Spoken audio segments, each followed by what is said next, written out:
Assalamu alaikum students. I hope you are all doing well. आज हम mechanics unit number 8 में जो topic discuss करेंगे उसका नाम है parallel axis theorem. Okay, so parallel axis theorem को डिफ़ाइन करने के लिए, उसको समझने के लिए हमें एक एग्जांपल कंसिडर करनी होगी जिसकी हम वर्किंग चेक करेंगे और उसके बाद आपको बताएंगे कि ये होता क्या है और इसको क्या वर्किंग है। इसको समझने के लिए हमें एक डायग्राम ड्रॉ करनी पड़ेगी, हमें एक पार्टिकल को कंसिडर करना पड़ेगा और फिर देखेंगे कि उसका हमें उसकी वर्किंग और पैरेलल एक्सिस थ्योरम है क्या। ठीक है, सबसे पहले हम कंसिडर कर लेते हैं एक पार्टिकल P। एक पहले हमने कंसिडर एक मास है, लैमिना है उसका, लाइक एक थिन शीट ऑफ मास है जिसमें बहुत सारे पार्टिकल्स हैं। हमने उसमें से एक पार्टिकल कंसिडर किया P which lies on XY plane. ठीक है, इसका ये ओरिजिन है O।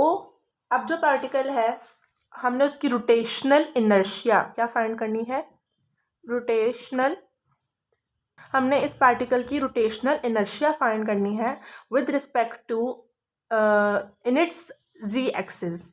ठीक है, सो हम कह देते हैं कि पार्टिकल जिस तरह अब ये XY प्लेन है तो उसका जो Z एक्सिस में जो रोटेशनल इनर्शिया हम वो फाइंड करने जा रहे हैं। दैट्स वाई हमने ये लाइन ड्रॉ की है और हम ये कहेंगे कि जो पार्टिकल है ये पूरे मास का जो सेंटर है वो ये पॉइंट है, सेंटर ऑफ मास है C। अब हम कह लेते हैं कि जो ये पार्टिकल के जो कोऑर्डिनेट्स है विद रिस्पेक्ट टू ओरिजिन वो क्या है, वो है XI from here and YI। ये पार्टिकल था तो इसका जो पॉइंट है ये YI coordinate,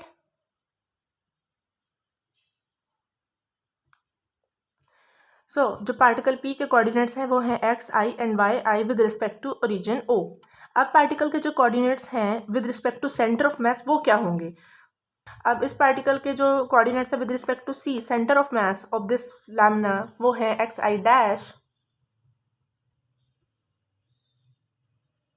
and YI dash. ये हमारा X प्लेन था, ये हमारा Y प्लेन है, इसको हम कह देते हैं X डैश और इसको हम कह देते हैं Y डैश, या सेंटर ऑफ मास या ओरिजिन। ठीक है, ये वाली जो हमारी हाइट बन रही है यहाँ से सेंटर ऑफ मास से ओरिजिन तक, यहाँ हम देखें तो एक स्मॉल ट्राइंगल फॉर्म हो रहा है। ये हमारे जो एरिया इसको हम कहते हैं A और this side is we can say its B। ठीक है, सो लेट्स सी आगे हम इसको कैसे सॉल्व करेंगे। We can say XI equal है XI dash plus A। Okay, we can say XI equal है XI dash which is this part and A which is this part. Okay, so XI जो है हमारा equal है इस part के वो जो A है और इस पार्ट के जो XI डैश है। ठीक है, और जो सेकंड है YI ये पूरा पार्ट वो किसके इक्वल होगा, वो इक्वल है YI डैश के और B के। सो हम लिख सकते हैं YI डैश प्लस B। अब हमने रोटेशनल इनर्शिया फाइंड करनी है। सो रोटेशनल इनर्शिया के लिए हम क्या लिखेंगे, I equals to summation of MI, R square होता है रोटेशनल इनर्शिया में। ठीक है, जो हमारा डिस्टेंस है या रेडियस है, लेकिन हम इसमें लिखेंगे XI square plus YI square, because इसमें Z एक्सिस में फाइंड कर रहे हैं तो R की जगह हमने लिखा है, R को कंसिडर किया है XI प्लस YI के, which is it's from the distance from X axis and the Y axis. ठीक है, सो R स्क्वायर किसके इक्वल हो जाएगा, XI square plus YI square. Now we know the values of XI and YI from these two equations. Substitute equation 1 and 2 in this, like substitute the values of XI and YI from these two equations. We know that XI क्या था, ये पूरी term इसको हम square में लिखेंगे, XI dash plus A whole square plus Y I हमारे पास क्या था, Y I dash plus B, so Y I dash plus B whole square. Okay, now open their squares, will get so X I dash plus A का जब square open करेंगे हमें मिलेगा X I dash square plus 2 X I dash A plus A square plus इसको जब ओपन करेंगे Y I dash square plus 2 by I dash plus B square. Okay, now अगर हम इसको फर्दर सॉल्व करें तो हमारे पास क्या आंसर आएगा. ओके, हमने क्या फाइंड फर्दर अगर हम सब पे लिमिट सेपरेट अप्लाई कर दें, ये जो लिमिट है, ये जो समेशन है, हम सबको सेपरेट सेपरेट कर दें बिकॉज ये एडिशन फॉर्म में है. हम इसको सेपरेट सेपरेट लिख सकते हैं like this, X I dash plus Y I dash. जो स्क्वायर वाली टर्म्स थी हमने उनको कंबाइन कर लिया, ये वाला स्क्वायर और ये वाला स्क्वायर, प्लस जो कॉन्स्टेंट्स हैं ए एंड बी उनको हमने कंबाइन कर लिया, A square plus B square, plus जो 2 वाली टर्म्स हैं विद द फॉर्मूला वो हम अलहदा सेपरेट कर लेते हैं. 2 हमने साइड पे लिखा, ये जो हमने इसको सेपरेट किया था सबके साथ वो हमने लिखा summation M I and X I dash A. इसी तरह से ये 2 साइड पे लिखा, समेशन डाला एम आई विद ये वाला और साथ पे हमारे पास आ जाएगा वाई आई डैश बी. अब हमें पता है कि लीनियर जो मूवमेंट्स हैं about the centre of mass vanish zero. जो सेंटर ऑफ मास है, सेंटर ऑफ मास यहाँ पे जो भी लीनियर मूवमेंट्स हैं वो वैनिश हो जाएंगे, गायब हो जाएंगे. कौन कौन से हैं वो, M I X I dash, M I Y I dash, M I X I dash और M I Y I dash. जो भी लीनियर मूवमेंट्स हैं सेंटर ऑफ मास पे वो इक्वल टू ज़ीरो हो जाएंगे, वो वैनिश हो जाएंगे, गायब हो जाएंगे. हम उनको कंसिडर नहीं करेंगे इन 2 टर्म्स को. सो हमारे पास क्या बच जाएगा,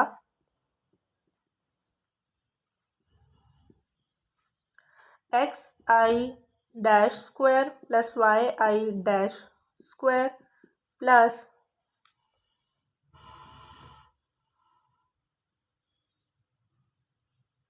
M I A square plus B square.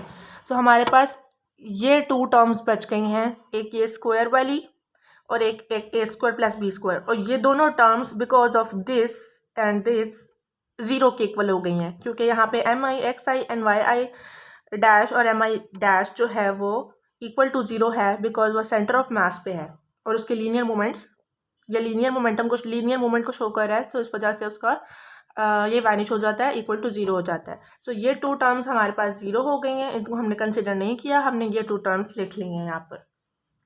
अब हम कह सकते हैं कि आई रोटेशनल इनर्शिया क्या होता था, rotational inertia M R square, right. ये रिप्रेजेंट कर रहा है एम और आर मैंने आपको बताया था X I Y I R square. लेकिन किधर ये डैश भी है इसमें, तो डैट मीन्स ये सेंटर पर रिप्रेजेंट कर रहा है. सो हम लिख सकते हैं कि ये रिप्रेजेंट कर रहा है ये पूरी टर्म रोटेशनल इनर्शिया को एट द सेंटर ऑफ मास. ठीक है, और ये जो पूरी टर्म है वो क्या रिप्रेजेंट कर रही है, वो रिप्रेजेंट कर रही है मास.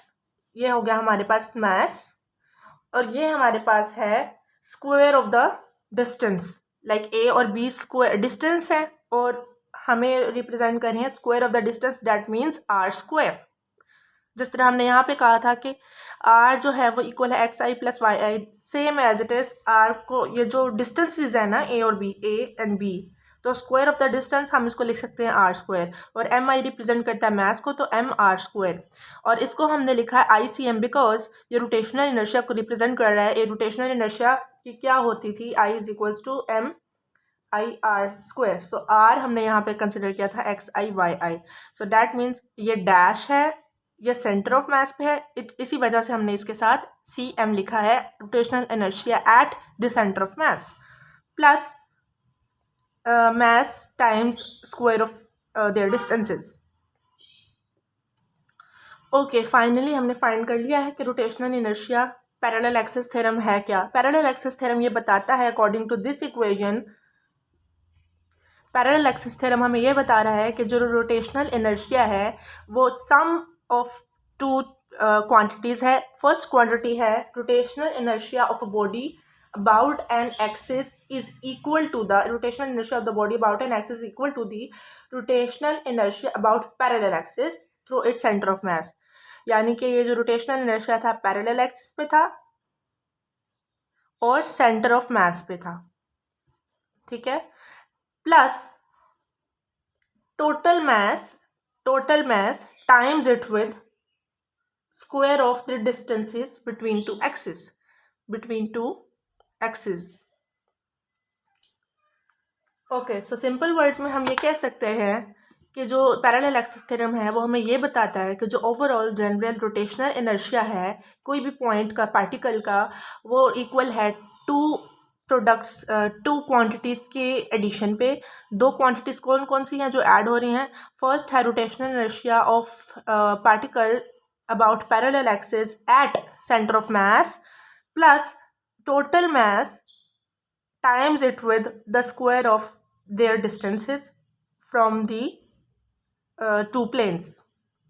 लाइक ये प्लेन 1 था, ये प्लेन 2 था, इनके दरमियान जो भी डिस्टेंस था ए एंड बी, उनका स्क्वायर वो हमने रिप्रेजेंट किया आर से। अब मैं आपसे डिस्कस करती हूँ कि इसमें क्वेश्चंस क्या पूछे जा सकते हैं और इसकी डेफिनेशन क्या होगी। ओके स्टूडेंट्स, इसकी स्टेटमेंट क्या है? The rotational inertia of a body about an axis is equal, rotational inertia of an body about an axis is equal to the rotational inertia about a parallel axis through its center of mass। वो क्या था?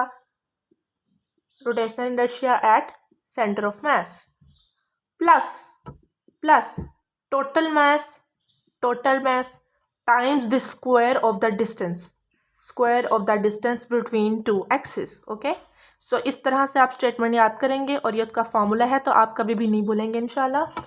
Okay, सो इसमें जो एक चीज़ note करनी है वो point ये है कि rotational inertia through the centre of mass, ये वाला rotational inertia through the centre of mass is the smallest, उसकी वैल्यू बहुत छोटी होती है with respect to this one. Like इसकी वैल्यू ज़्यादा होगी बट जो rotational inertia centre of mass पे है उसकी वैल्यू बहुत छोटी है, बहुत स्मॉल है। ओके, सो आई होप आपको ये टॉपिक अच्छे से समझ आ गया होगा।